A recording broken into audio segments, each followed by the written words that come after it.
home remodeling a little bit, and there's a show on TV that I bet you all of you have seen called This Old House. You've seen it? Anybody not see it? One or two? Most of us have. If you kind of roam around it's probably Sunday morning even, you'll see This Old House. A story of home remodeling. And this really is a bunch of stories of people who had their homes remodeled. The crew comes in, and it's not just about the remodeling itself and the kind of to-do, but it's about the creativity that goes into imagining that house as a whole new thing. And Russell Morash was the creator 40 years ago. So they're celebrating an anniversary. 40 years ago, or nearly 40 years ago this coming year, will be This Old House on the air in a magazine and now online. They have a website too. So they have grown so large because of the vision of Russell Morash. Now his relatives, his ancestors were builders, carpenters, shipbuilders, and so he kind of had that in his blood. And when he was imagining his own house, he had bought an 18th century old farmhouse and was renovating himself, he thought, wow, I'd love to teach other people how to do this. But he didn't just want to teach them like the nuts and bolts. He wanted to teach them what it meant to look at a space and just reimagine it into a home. Like, how cool would that be? And so he started This Old House with that in mind, and it grew so large, it has won 18 Emmys, 18, and it's become what you call a lifestyle brand, right? Wow. So, we have a carpenter in our ancestry too. And Jesus also has a vision. And Joshua was talking to people about that vision today when he was gathering the people up at Shechem. Much the way Jesus was talking to people when he was talking about that strange little parable that sometimes we don't kind of wrap our head around. But what they really were talking about, and we're not really an agrarian society anymore. We have a lot of farms around this area, but it's still not the same. So we don't really think in terms of what did it mean to these people when you said vineyard, right? But it pretty much meant kind of house, all right? So if you compare that to what we're doing with This Old House, you're kind of renovating an old house and making it new, somebody else's house maybe, and taking it and making it a new thing. The vineyard was that same metaphor. That's what they called that space that was kind of under God's ownership. So you think of God as an estate owner, so to speak, and he owns a winery. Maybe you could understand this if you live in California or Italy, right? So God's an estate owner. God owns the land. God owns the house, so to speak, and hires people in, creative people, to help revision it into a home. Now, for Jesus and for Joshua both, this meant a home where we worship God, right?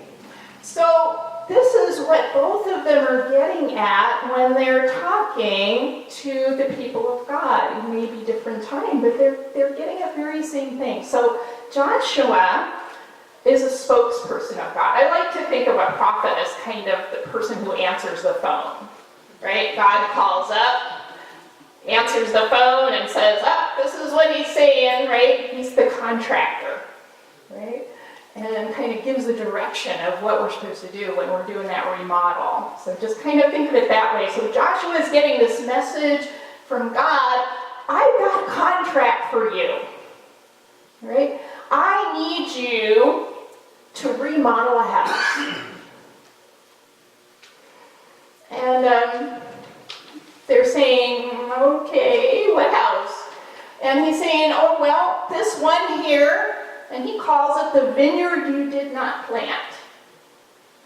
This home, think of it this way, the home that maybe you buy that isn't yours. You know how you have to make a space yours, right?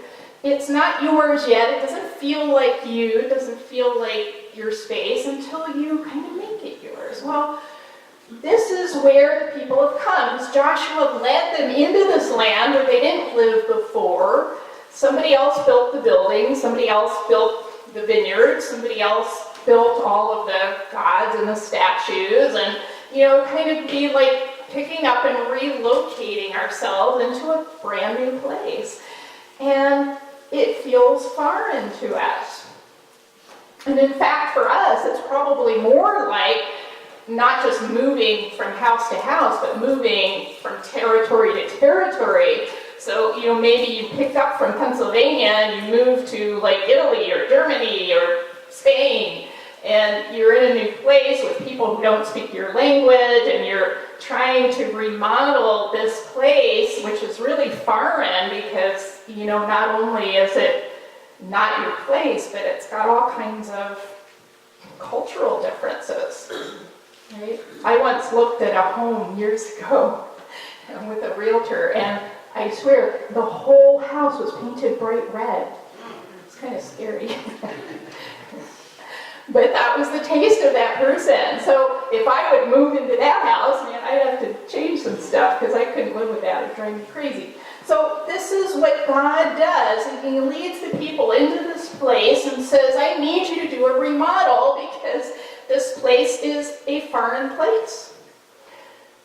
Right? Now we tend to miss this part of it. Right? This is not a Yahweh worshiping place. This is idol worshiping place. Shechem.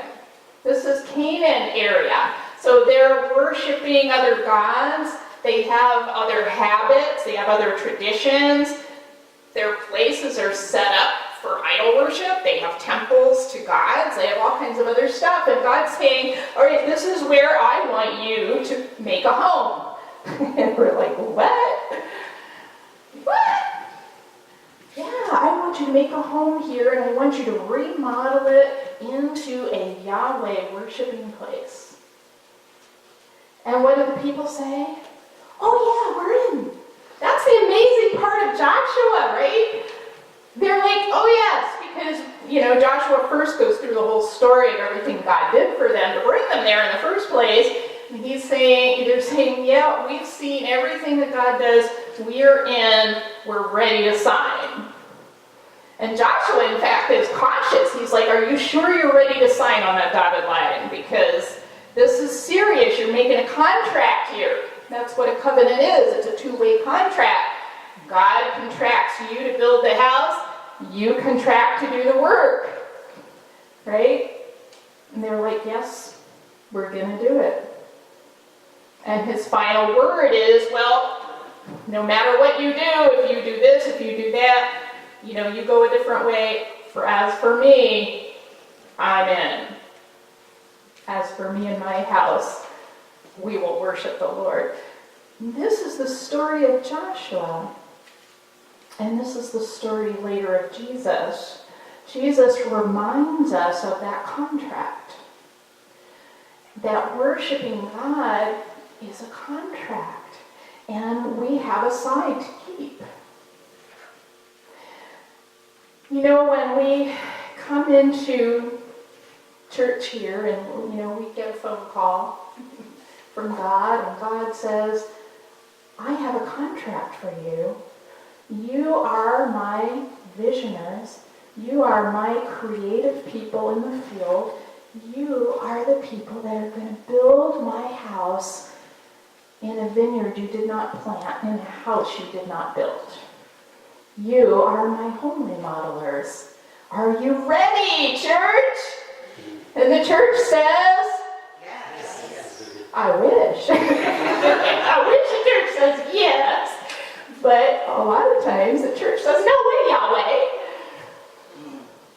The church says, I like it here. I like my house the way it is. Right? You ever know somebody like that? They've lived in their house maybe 50, 60 years. They are not moving. You're going to have to pry them out of that house. They are not going anywhere else, even though it's crumbling, it's disintegrating. They're not moving. It's like an old teddy bear that starts to get all raggy, but you're never giving that bear up. We've become that way a little bit, not just this church, the church. We become that way in the church a lot when it comes to our culture. Because where's our vineyard? Where's our vineyard? Not in here. Where's the vineyard we didn't build? It's out there. God is saying to the church, I've got a contract for you. I want to send you into a vineyard you did not build, into a vineyard you did not plant, that has other agendas and other issues, and it's foreign to you, and it's a culture you don't understand, and it's a culture that doesn't know you, and I want you to create in that culture a Yahweh worshiping place, a Jesus worshiping place. And the church says, yay. Do we sign on the dotted line? A lot of us would say, yes, we're Christians, we sign on the dotted line, we come to church every week, we do that, but what does it really mean to sign on the dotted line?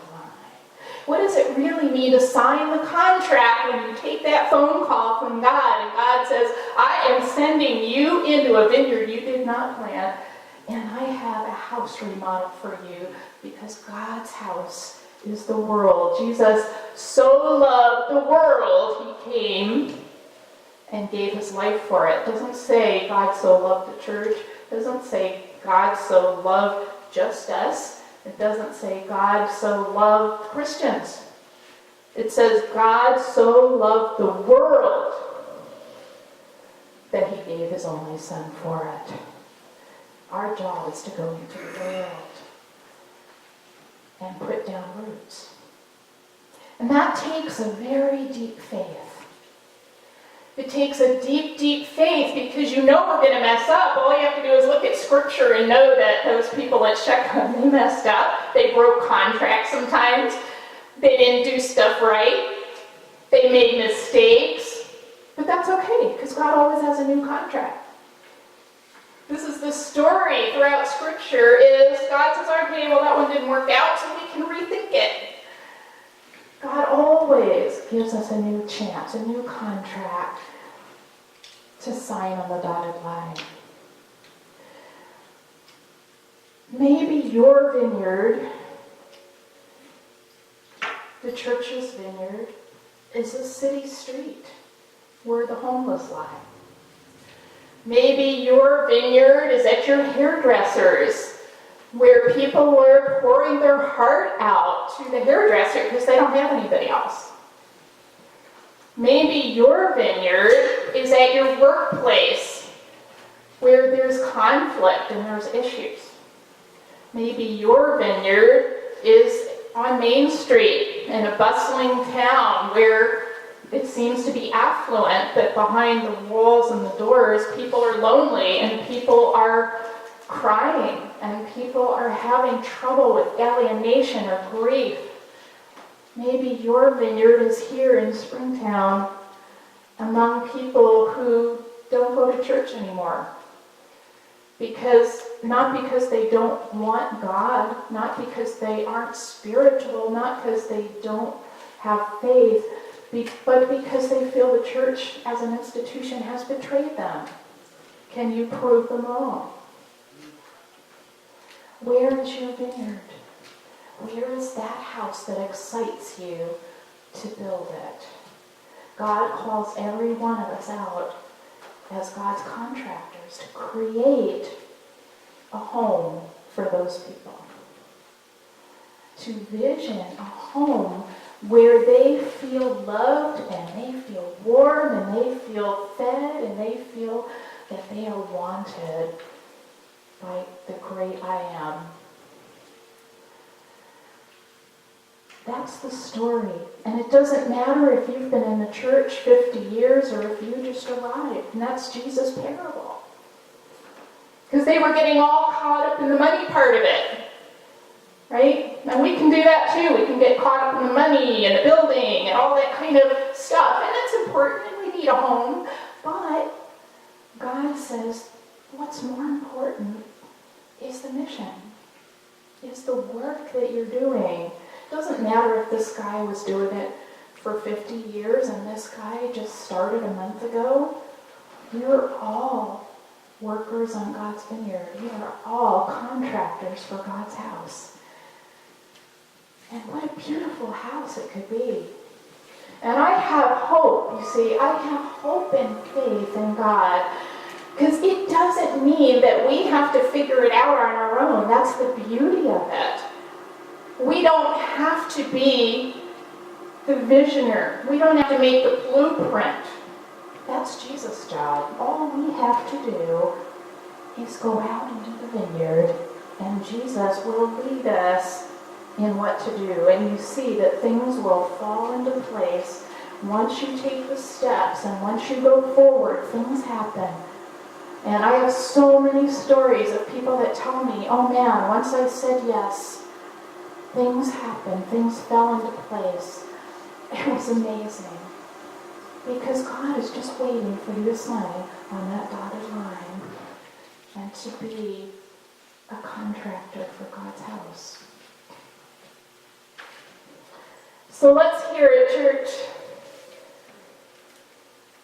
As for me and my house, I will serve the Lord. Can I have a yes? Yes. As for me and my house, I will serve the Lord. Yes.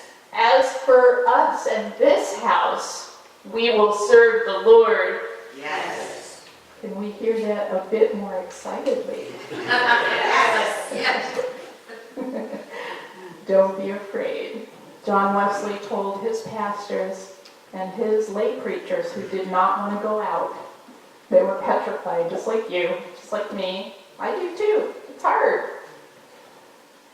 He said that they said, I don't want to go out there. I don't want to go to those people. I don't want to go in the mines. I don't want to stand in the fields. I don't want to go in that place. And he said, you're going to go. If you're going to preach for me, you're going to go. But don't worry. Jesus is already there. And he'll help you. Amen.